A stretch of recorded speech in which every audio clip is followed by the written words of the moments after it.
Welcome back, WNST, Towson, Baltimore, and Baltimore Positive. We are positively going to have a positive conversation here, but it's going to include a little bit of ice cream from our friends at the Hark, a peppermint ice cream with the homemade peppermint patties and chocolate, perfect for the holidays, just like the pumpkin pie latte and the pumpkin pie cheesecake and the eggnog that they're going to have me churning over with the Taharka brothers. They do deliver this. Stay tuned with us. We'll be telling you more about that. Stay Fair and El Guapo now across the street, giving me two very difficult decisions to make. When my wife wants breakfast, it's going to be chicken and waffles this weekend. You will see us over in the Ville. And, of course, our friends at Fadley shipping those crab cakes. Speaking of the holidays, you can now ship them on Thanksgiving, on Christmas Eve, Christmas Day, anytime during the holidays, any holiday you're celebrating, and New Year's Eve. You can just click a button, say, I want them on December the 9th. Boom, they'll show up. Fadley's does that for you. You can also curbside, and you can even stop in and have some oysters. I've done that recently. You should too. And, of course, Moeller and Gary Realty. Jeff's going to be joining me next week talking about real estate and what's going on here during the aftermath of the election. This is going to be a segment. We're not going to talk about the election. We're going to talk about the future of our city. And, Don, Baltimore Positive was built for segments like this, right? Oh, Nestor, and I have to tell you, one of the things, we're going to introduce our guest here in a minute. One of the things drives my family absolutely crazy, whether it's on the beach or in the family room in the easy chair, when I am reading a book that really gets to me. The entire family is basically reading the book because I say, hey, listen to this part. Oh, listen to this. And Ron Cassie, senior editor at Baltimore Magazine, you have written a book. If you love Baltimore, it will love you back. And immediately I said to Nestor, got to get Ron on. Incredible book. I texted you. Congratulations on the book. For sale everywhere. It is. We're already looking at the holidays, whether it's Ramadan, Christmas, you name it, Kwanzaa. I'm looking forward to celebrating the holiday of freedom. There you go. But it is a terrific, terrific book. Well done. Oh, thanks, Don. That means a lot coming from you. Really appreciate you guys having me on. It is, first of all, we'll get into some of – I'm going to ask you, like your children, to pick one or two of your favorites that you go back to. But talk a little bit about the inspiration of the book. And again, for those of you listening, it's if you love Baltimore, it will love you back. Don't hesitate. Get to your local bookstore. It's also available out there from the big boys. But if you love this city, you will want to read this. Ron, in the intro, you talk a little bit about the inspiration for the book. Share with our listeners a little bit of that. Yeah. So at Baltimore Magazine, I do some deep dives, some investigative kind of piece. I do some political stuff. Most recently did a profile of Malia Cromer, who runs the Goucher poll. But every month I also do kind of stories that are, beneath the radar a little bit, the quirky stories that are, in our alleyways and niches of Baltimore, where I think, kind of stories from the ground up. Before I was a journalist, I swung a hammer to make a living as a carpenter. I tended bar. I pedaled a bike as a bike messenger for 5 years. So these are the stories that I'm naturally drawn to, kind of from the bottom up, rather than the celebrity kind of profile, the famous person. Although there are stories of Elijah Cummings and Barbara Mikulski, and I did get to walk out with Jim Palmer and spend a day with him on his 50th anniversary. But most of them are,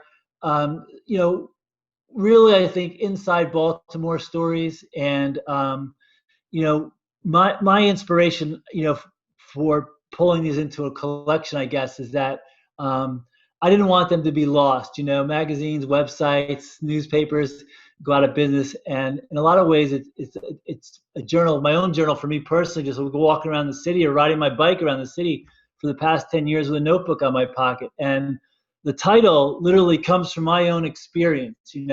I show up at an event, or I show up when something's going on, or I just wander into Pearson's Florist up on North Charles and North Avenue, and I need to buy some flowers for a girlfriend, and I don't have any money.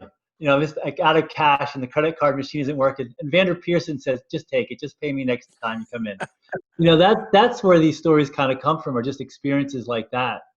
I had an experience like that after a yoga class where someone gave me a bagel and said, come back and pay. This is recently that Sam's Bagels, and they didn't know me and I wasn't even normally a customer, but sort of human kindness that we at one point were called the Charm City, right? So look, man, Mahler and I come at this honest, right? I mean, my story is tired from being Colgate and East Point and Dundalk and, riding the bus and Memorial Station, all that stuff. Mahler's got his Mount St. He was singing the Mount St. Joe fight song last week on here with Mike Freeman.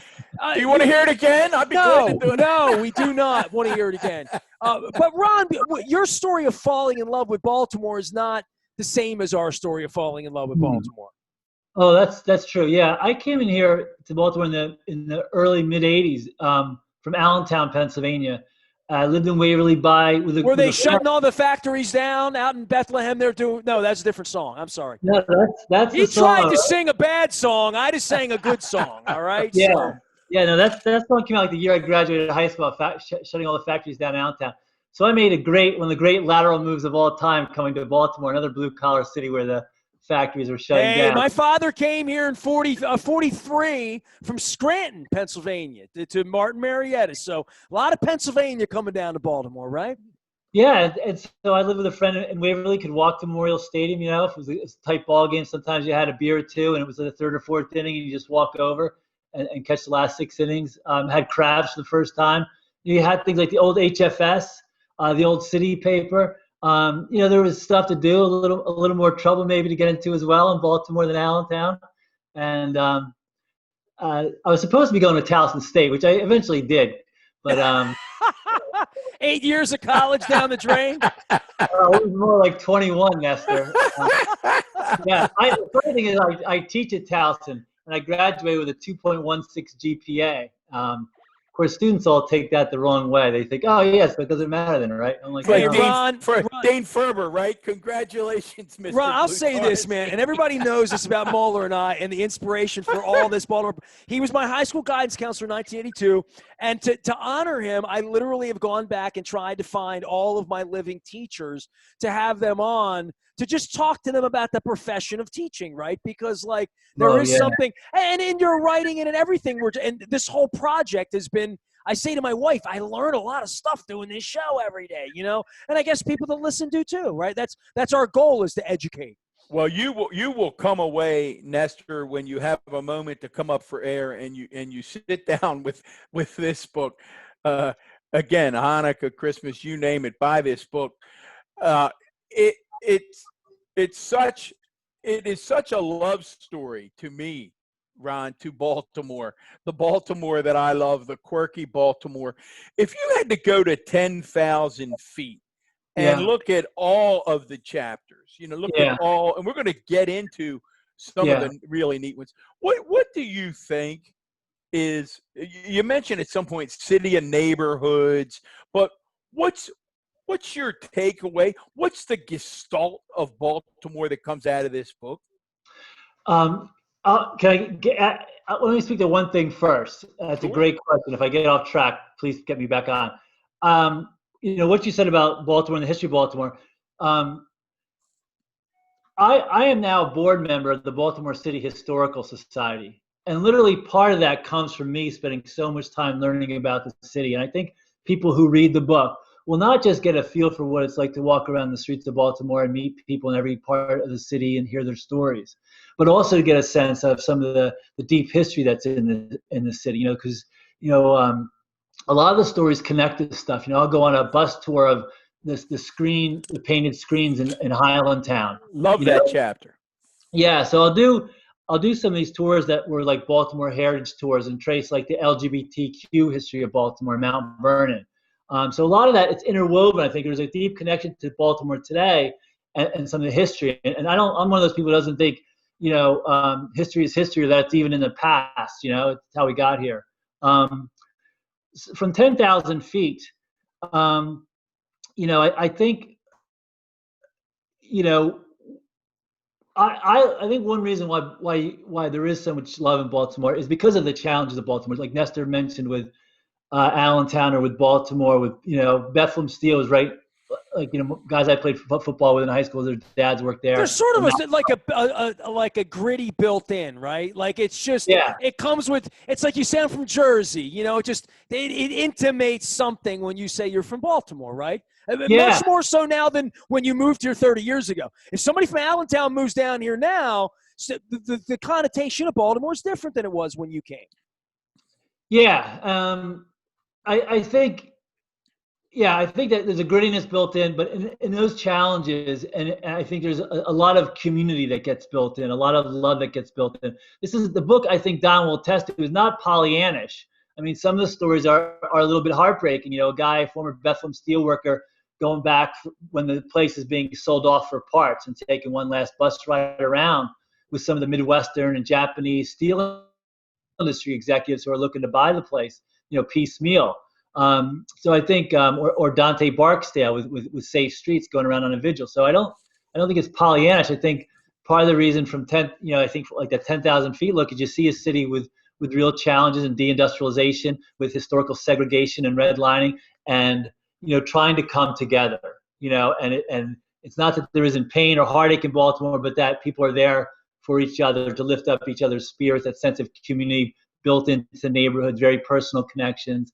I sometimes, joke. I had a friend who did a fellowship in like Stockholm, so we all went and visited for like a week because she had an extra bedroom. And this place is so perfect and clean, and I have no idea what I would possibly contribute. But in Baltimore, if you come and you want to volunteer, somebody will hand you a shovel. If you want to write a book, people will support you. Like you guys, if you start a podcast, people will support you. If you want to do something, run for office, you'll find people, if you're genuine, if you're sincere, have the best intentions, people will help you out. So I think that's the look from the book for 10,000 feet of Baltimore for me. Well, Ron, you connect, and you started to talk about one of them when you talk about Anthony Barksdale and Safe Streets, a program that Nestor and I are very, very fond of, and you talk about that effort. But one of the themes that it's not certainly predominant in the book, but it's a theme in the book, is how you through stories talk about the challenge. And I'd go 5 or 6 chapters and there wouldn't be anything on that, and then there's another one that sort of does weave that theme back in there. And I thought that it was that story, and maybe you can tell our listeners a little bit, the story that you write about Major Gibson, where there's the unrest in the street of Baltimore, so much so that he won't even send his officers there. He goes by himself. They're chanting and throwing bricks, and it's chaotic. And then pick it up from there, because the human interest story from there, Ron, it just took my breath away. Yeah, so Major Richard Gibson in the Northern District. This is just, I guess, a couple years ago at this point. It's post 2015, where he had actually some teeth knocked out. Somebody threw a big, essentially like lug nut at him. There's a protest after a man having, in the throes of like a mental illness episode up in Waverly, is shot by police. He's wielding knives. It's controversial event, right? Like if he needed to be shot, and there's a protest, and rather than sending officers there, his staff, the district commander goes in person and just watches from a distance in his squad car. Eventually protesters spot him, start giving him some grief, and so he kind of just leaves and drives around the block. He's not trying to interfere. He's just trying to make sure there's no traffic problems, really. Well, towards the end of this event, there's a baby having a choking episode, actually a heart episode inside of a Mama Lucia's, the pizzeria there on 33rd Street. People may be familiar with. And people run to Richard Gibson because his squad car's back, and he runs inside and starts giving CPR to the child, getting the child's blood on him, and trying to save the life of the child. And I think he has 3 kids, and he was moved to tears recounting the story of trying to save this 1-year-old baby's life. And so I think, even in his story, you see, the best of intentions, somebody trying to do the right thing. And, I think, it's an amazing story. He's, when people are real and authentic, I think that's what comes through. I think in the book, it's funny, you mentioned how they're organized a little bit. I was trying to organize them either around themes or around like neighborhoods, geographical areas, and it just wasn't working, and I couldn't figure it out. So I just kind of went in chronological order, which I think actually gives the book the real feel I had. That I'm going a couple times a month, 3 or 4 times a month, and to events like this, and also calling some of these anecdotes from larger stories, like the one you mentioned about Richard Gibson. And I love the way you organized it, Ron. And it's interesting. And again, Nestor's a writer, written several books. Interesting how it evolves, because I think the way you ended up settling on the chronological, I felt that I was on this journey with you as a reader. I was remembering the events, and all of a sudden I was transported back there. I was having my own emotional journey. So I would applaud you for that decision. But before we leave Major Gibson, it's not a quiz. You may or may not remember. You've written a book. It's a couple hundred pages. Do you remember the last line in that story, on that particular story by Lieutenant Comegna? I don't think I do. I remember Lieutenant Comegna. I know because I believe his father was a police officer as well. And I know we talked a lot about being shorthanded, and which was really apparent when I went out for a ride along. Well, he looks at the whole scene that has evolved, Nestor, and unfolded, and the unrest, and the major can't send his patrolmen out and patrol women out. And Lieutenant Comegna goes almost forlornly, who would want to be a cop now?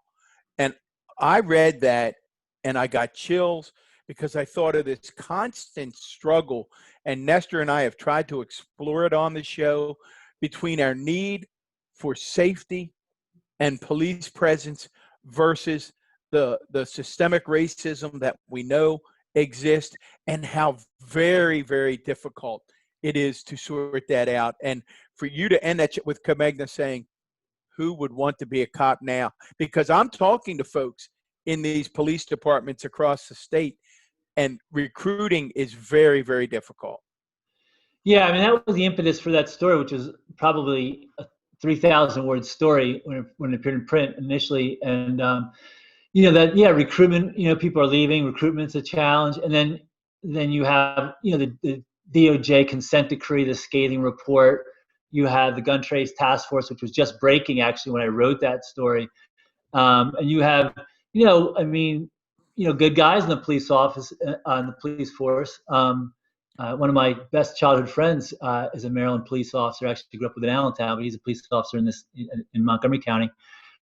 And the very real challenges for people who want to do the right thing, even, right? Like who'd want to be a part of this organization kind of thing, even if you were called to do that work. And I don't think much has changed since that story was written about 3 years ago. And it's that kind of emotional reaction that folks will have to this book. We're with Ron Cassie, senior editor of Baltimore Magazine, author of a terrific book, If You Love Baltimore, It Will Love You Back. Now, Nestor, wait for it. You haven't read it yet, but there is a chapter on one of your favorite people, the one and only King of Duckpins, Danny Wiseman. Oh, whoa. Wiseman made your book and item out the book? Wiseman made the book. Yeah, Danny's a great guy. Yeah. Now, do you know my Wiseman story? No. Oh, I've got a few now, though, of my own. Hold on. Go at it, boys. Now, hold on now, because Wiseman, this has been told a handful of times, with Wiseman sitting next to me in various, sometimes alcohol's involved, so Wiseman and I have known each other since 1979, all right? So we were both 10 years old, going to the same middle school, same little league at Berkshire, same friends, circle of friends who actually knew from Duckpin Bowling at East Point Mall. All right, so that's how far back I go with Wiseman. So we go through middle school. We traded baseball cards. We played in the same baseball league. He goes on to become the bowler like immediately. Like when he was 19, I think he would the Woodlawn. Kevin Eck was writing about him. He would come to town. I was still at the paper. This is back in the late 80s, okay? He goes on this trail. I start the radio in 92. So Wiseman's a caller-inner after he's on television, you know, bowling against Mark Roth or Marshall Holman or whatever. So all this goes on. And I had never in my life bowled 10 pins. I had bowled duck pins my whole life. So I had a duck pin challenge for charity that I did with Steve Latrenta over at the Duck Pond in Pinland Bowling on Dundalk Avenue, right in Old Dundalk. Yeah. So we did this event it was always like the same weekend of the ACC tournament. So it was like first weekend of March. It was a little bit of a thaw out after the winter. And we did this for 10 years. And every year Danny would come and he would say, duck pins, what do you do with this? You're going to mess up my form. And he said, you got to come out like a man and we're going to bowl 10 pins. So finally, I went out 10-pin bowling with him. My son was this is probably 2001-ish. My son's about 16 or 17. And my son and I met him up at the Perry Hall Lanes. And he is already qualified for the Hall of Fame. He's lived in Havasu. He's done all this stuff. And he's going to take me bowling. So we went out to the lanes, and he's waving to everyone like the king, and when in the bowling lanes, or he's signing balls. So we go out in the lanes, and I grab a house ball. And if you can see, I'm missing a finger, Ron. All right, so holding a ball is very difficult to do. And he said, you can't use that house ball. He's got gloves and like towels and oils and Brill cream, all this stuff he's got. And I went out and I rolled 6 strikes in a row, and I beat him. And and he kept score. And when I got to like 6 ahead, he's like, "You're ahead of me." He's like, "I really I need like 5 strikes to beat you." And he rolled like 3. There's a scorecard up in the office somewhere. And then he missed it. Right, where's the scorecard? Where's the scorecard? I have it up in my office if I were you. He printed it and he autographed it, and I have it. So there's my Wiseman story. Tell me about your book. There you go. So Ron, give him your Danny Wiseman story. I'll just, a little backstory is, I knew of Danny a little bit. I think we were friends on Facebook and stuff like that. And it's just a regular guy, a good guy with a big heart, easy to reach, respond. Well, he does a lot. Every time we're doing something, he's doing with animals, and he does his scholarship foundation, which he's been doing Danny's just a lifelong friend. I love Danny, Yeah, so the scholarship thing, I thought, he's such a great bowler. And I don't know if people realize that we have one of the great, bowlers, a Hall of Fame bowler here in Baltimore, So I thought it'd be fun to go hang out and just check out the scholarship tournament, talking about his career a little bit. And, he just welcomed me with open arms. He's hands-on with the scholarship tournament. He runs the whole thing. He's there, working like 24 hours a day for the whole weekend. And it was great to see the young people come in and bowling. And, one of the funny things was he was telling me how he used to go down to D.C. and hustle bowling, right? Like guys hustle pool, right? He'd hustle bowling. He'd be driving $20 a game. I'll come home with $200 tonight, right? Yeah, he'd come back with a couple $100, sometimes more than that, right? He'd be driving back 6 a.m. from D.C. to Dundalk, and he's a teenager hustling games down there. And so that kind of whole scene of hustling bowling games and stuff just struck me. He's never told me these stories. I don't know that story. Oh, yeah. Ask him about hustling for money when he was a teenager. You have to get the book. The book. If you love Baltimore, it will love you back. So, we all saw like the movie The Hustler, right? Who knew there was a little underground bowling network of gamblers going on too? And so before he became a pro, he was taking part of this a lot. I was wondering why I never saw him at Skateland on Friday nights back in the 80s, Once he got that driver's license, man, he was driving down for some reason to make some money. I think maybe Wheaton too. They did some of this kind of $20, $50 a game bowling. So he was a hustler first before he made it in the big time. Well, don't And tell Sandy Reset that over at Show Your Soft Side. So I'll give a shout out to everybody that loves animals and all of Danny's fine work. Ron Cassie here, Baltimore Magazine. The book is out, and all that we love about Baltimore and stories about Baltimore. You know, this is sort of what you do for a living, though, right? Like, look for beautiful stories, like kind of what we do. Look for. I think what we're doing here is more about people, and Don and I are trying to figure that out. Long form conversations with local people about local things. But your work is experiential, right? yeah, I mean, I think it's ultimately, you know, about place, right? About Baltimore, and you know, you tell stories about a place through the people there, through the culture, you know, through the artists, through the workers, through the makers, through the generations, through the history, through the food. All those things make up what a place is when we think of Baltimore as a place. So definitely trying to explore of all of those things, you know, through people's stories, right? We learned something about Dundalk from Danny Wiseman, right? We learned, you know, something about all the changes at the corner of North Avenue and North Charles, right? Like that's like the intersection of the city. Through Vander Pearson, who's been there with his little corner flower shop for almost 45 years. You know, he has the macaws out front, and so yeah, so I think it's about people, but it's also consciously I try to get to different parts of the city and understand the city through these stories. Oh, Ron, you took me, and again, this part of these particular chapters in your book, Nestor is going to devour because his dad worked at the Point. So you have a number of chapters. There's when you go on the salvage sale, and boy, do I remember that the salvage sale when Hilco is selling everything at the steel plant. You have an article about the last transmission being made at GM in White Marsh. You have another chapter, one of my very favorites. I call it the Rosie the Riveter chapter for the young lady who starts as a airline worker, ends up at GBMC and lives in Victory Villa for the same house for her entire life. Talk about what I call those Eastern Baltimore County, East Baltimore stories, because that's Nestor's life as well with his dad.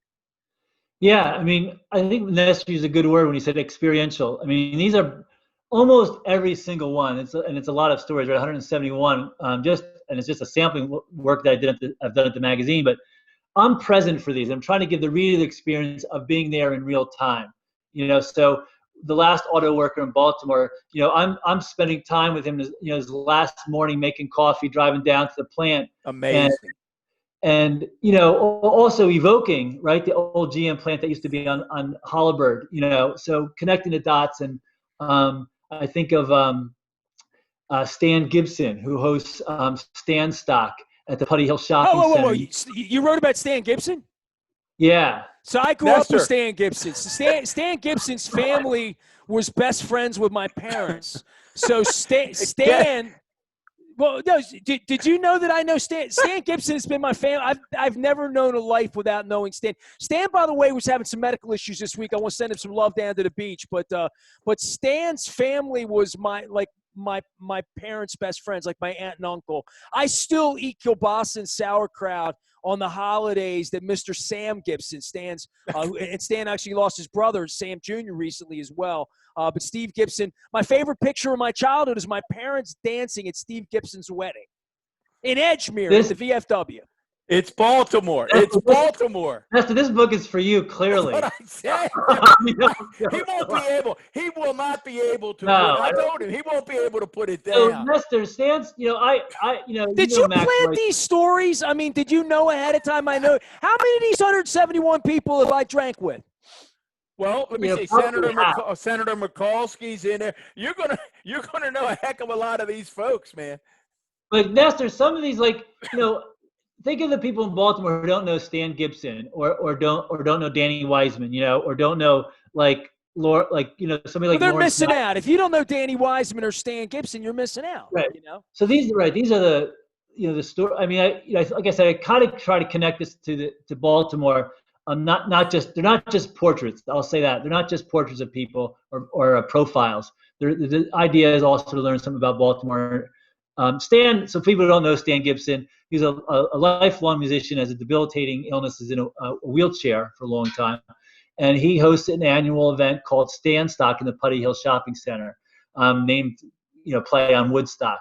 And it's essentially like 70s, 80s, and 90s Baltimore area bands that really never quite made it, but they come together to play for Stan. And Stan, with all his health issues, somehow manages to pull this together. It's a blast. It's like a 3-day weekend event. And, I think it's an example of, one of the things that Stan really looks forward to. He told me it really keeps him going. Yeah, that's Stan. That's my dude right there. There you go. Yeah, exactly. This was us at Stanstock back at September 9th of 2018. And they had me bring some bands on, and we had a heck of a day. I mean, here's the pictures of me at Stanstock here, and bringing on bands. So yes, I love Stan Gibson, and we did this down at the Riverwatch in Essex. So those of you out there who have not yet picked up this book, you're seeing the reaction you're going to have when you watch Nestor react to these chapters. You will read chapter after. My mother in this book, Ron. Did my mother talk to you before? I should go to your mother for some story ideas. All I have is videotape at this point, but I'm telling you what, if you want to write a book about my mother, I have film, I have receipts, and she would have been a chapter. You would sell some books. People would buy a book about my mother. There's no doubt about it. Yeah, we can't have you on without having you talk. I don't think you could tackle a subject that complex. The Night of 1,000 Elvises. If anything captures Baltimore at the Lithuanian Hall, it is your chapter on the Night of 1,000 Elvises. Tell us about that Elvis experience. Well, the Night of 1,000 Elvises is a blast, and I want to. Sometimes it's hard, I think, unless you read the stories like you did, Don, to get a sense of what they're really about. Because I wouldn't do these. I would not. I would go to things and don't always write about them unless I am motivated. Something something turns inside of me that makes it feel like a story. Unless I'm learning something from this experience, right? Then I'm not really compelled to share it. And I think with whether it's at like going to the Dome, which I know you guys know, the basketball courts in East Baltimore where all the great players come out of, like going to a high school basketball tournament there, sitting in the stands, talking to the players, and then the kid who wins the MVP knows the kid who the tournament's named after who was shot to death. Like he was a friend of his. So a lot of these stories are not just, a lot of them are fun, but they're not, like I said, not just Pollyannish. There's also something a little bit deeper there. And when you get to Night of 1,000 Elvis, it's the same thing. When you get to those performers, they're going to share with you a personal story about what Elvis means to them, right? Like what they remember listening to their mother's records, for example, Nestor, right? Your mother. Maybe we listened to our parents' records first. What Elvis song do you want to sing right now? I know them all. Let's go. Whatever. I never went to that, but at the time that I almost went, Scunny invited me like 30 years ago, like a million years ago. I've always wanted to go. Rasik goes to that once in a while, and that's one that should be on my bucket list. I would have lost a bet on that. I want Ron to continue to strive. I would have lost a lot of money on that, Nestor, if you had told me you had never been. I'd have said, I guarantee you, Nestor's been to a Night of 1,000 Elvises. There's probably a girl involved. It was back in the 90s. You know what I mean? So I probably didn't go. What else do you take away from that night, Ron? Well, so you just explain my process a little bit. I have an idea this thing would be fun to go to, right? Just for me to go to. And then I usually try to find, like for that event, like some of the people who are performing. I think if they're an Elvis in person, there's something that's animating them to do this, right? It's not money, it's love. It comes from something deep, and so I'll call some people up and hear their stories first, and then I'll go there and perform. Most of them are having fun, but some people will tell you one of the performers, I think it's in the story, remembered going to Graceland. He had a girlfriend. Nestor, this is you. He had a girlfriend, back in the day. This is before Graceland was what it became. You could just drive up to the front door, like Elvis would bring you out a peanut butter and banana sandwich. Well, his uncle did. Elvis was asleep, but Elvis's uncle there brought him out the sandwich and took him for a drive. Send the colonel down. Send the colonel down. Yeah. So there's a lot. I think if you plunge into the stories a little bit, and invariably people if they're interested in something and you're interested in it, like I'm interested in these people and what they do, they'll share you their story. And they'll tell you about, this girlfriend they had that they still remember when they were 19 or 21 driving down to Memphis because she wanted to go. And it turns out to be an unforgettable life experience for this guy. And out of it, he connects to his mother's records. And now he's an Elvis impersonator. And so it's fun to go, but there's also usually, I hope, something a little more soulful, something a little more, revealing about Baltimore in all these pieces. Well, Ron, we have simply scratched the surface. Again, Ron Cassie, senior editor, Baltimore Magazine, author of Baltimore. If you love Baltimore, it will love you back.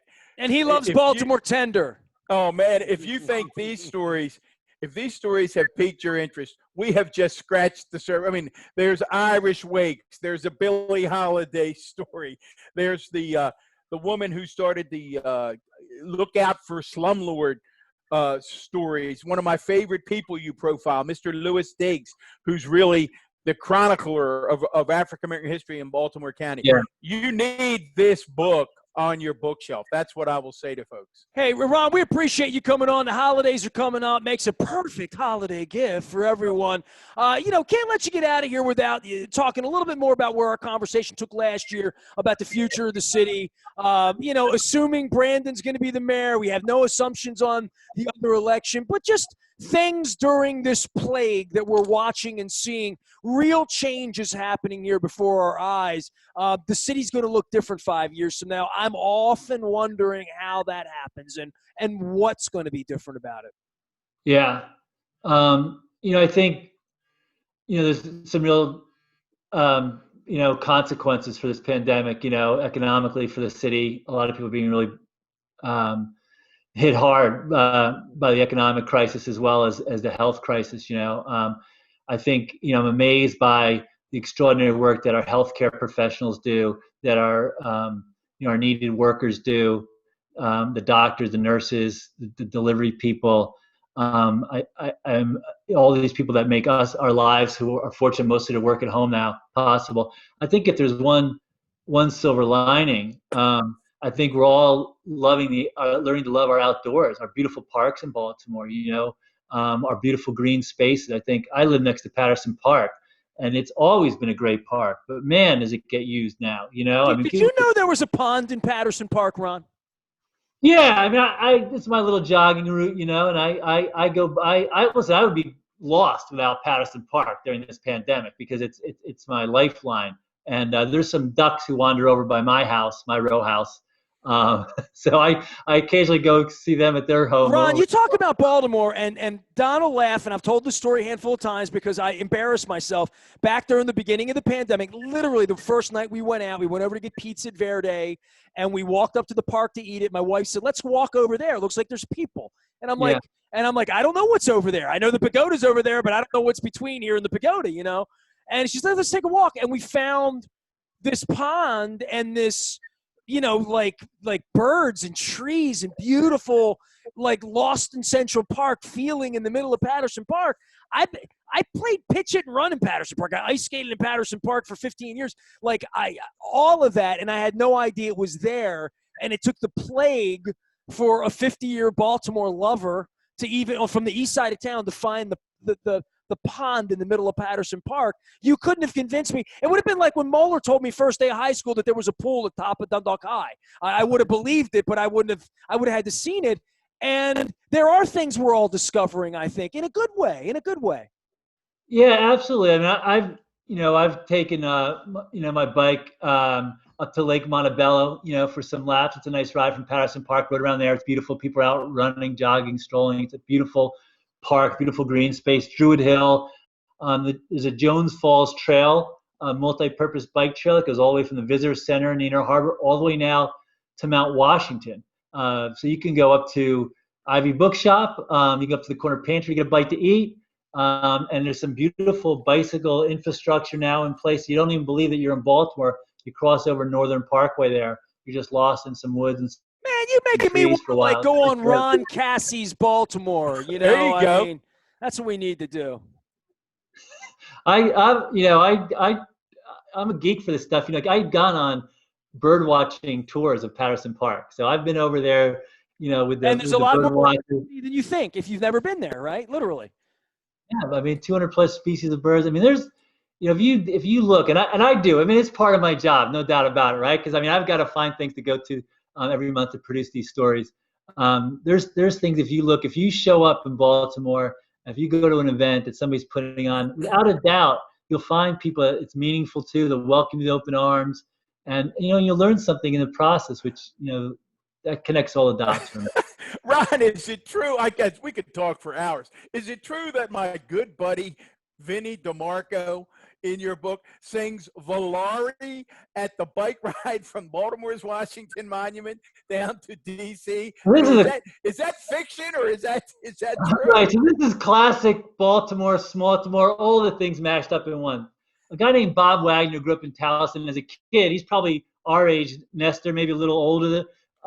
He would just in the 70s, just in his tube socks and shorts, just go on his 10 speed, leave after breakfast. His mom would say, just be home for dinner, like all of us in the 70s.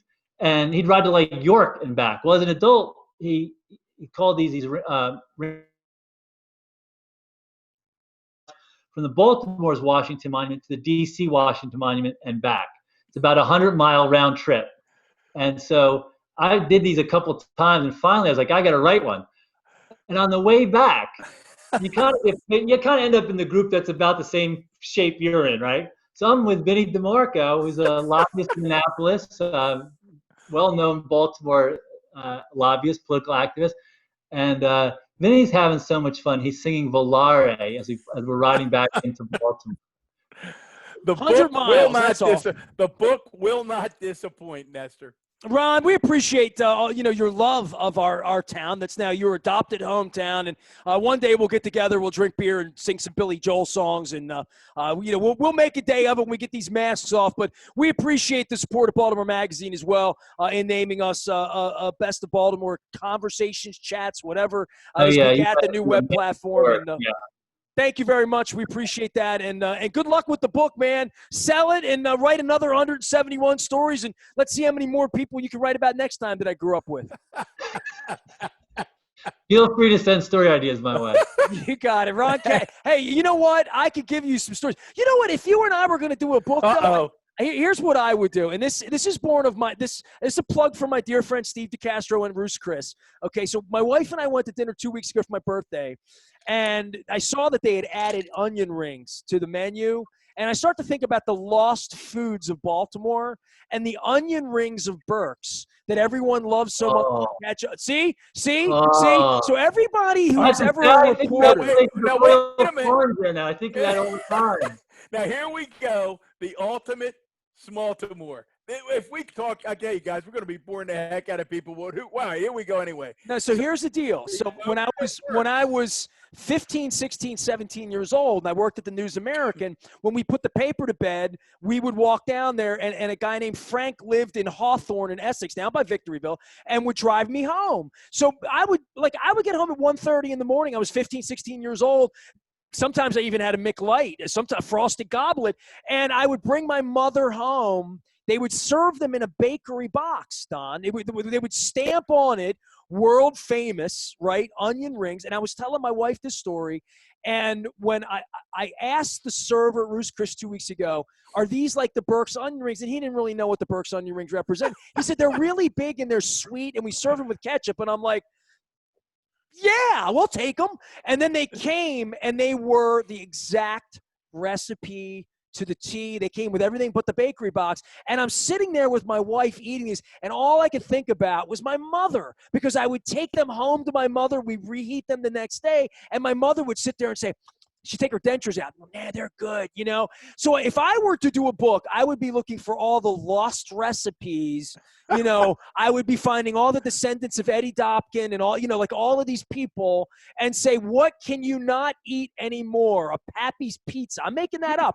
But I just things that you can't get anymore, because I thought these onion rings were dead forever, and I got them 2 weeks ago in Baltimore. So things come back to life. We need to make food come back to life, bro. My good buddy that I graduated with from Mount St. Joe, Tommy Herman. Tommy's in-laws were the original owners of Burke's. He ended up owning it and running it for many years. So you had the recipe the whole time you've been sandbagging me. Tommy has the recipe He makes them for special friends and families. Tommy's still in the area. Am I special? He was the vice president of the student government at I feel Mount special. St. Joe. Well, There you sing the go. Mount. I'll have to listen to the Mount St. Joe fight song again, Ron. Tommy will sing it for I don't you. know. It might be not be worth all that. I'm on over Bruce Chris. Ron, we love you, man. We appreciate it. Good luck with the book. I want to pull it back up here so everybody knows what it looks like and they can find you.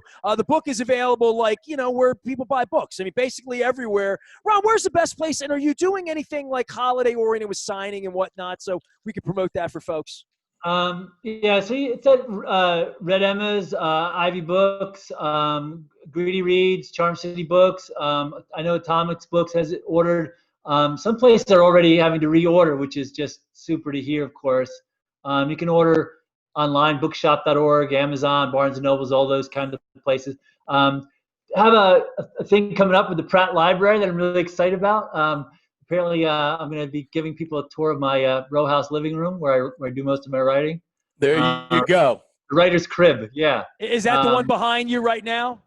Actually, kind of like the next room. I have my grandfather's clarinet there and some pictures of my Sicilian great-grandmother's fishing village and some other. You're only getting a 6 on my room rater right now, until you get a leg lamp or so, you need to have something, but maybe the staircase is the defining item. I'm not sure. Well, hey man, we hope you sell the hell out of the book here and we come up with another 171 stories. If you love Baltimore, it will love you back. Short but true stories with local author Ron Cassie, Baltimore Magazine. On behalf of former Baltimore County Executive Don Moeller, I am Nestor Aparicio. Together, we do it with DeHarca and State Fair and El Guapo, where I got to go get some margaritas, and our friends at Fadley's will deliver those crab cakes, and of course Moeller and Gary Realty. We are WNST.net, AM 1570, Taos in Baltimore. We never stop telling those Baltimore positive kinds of stories.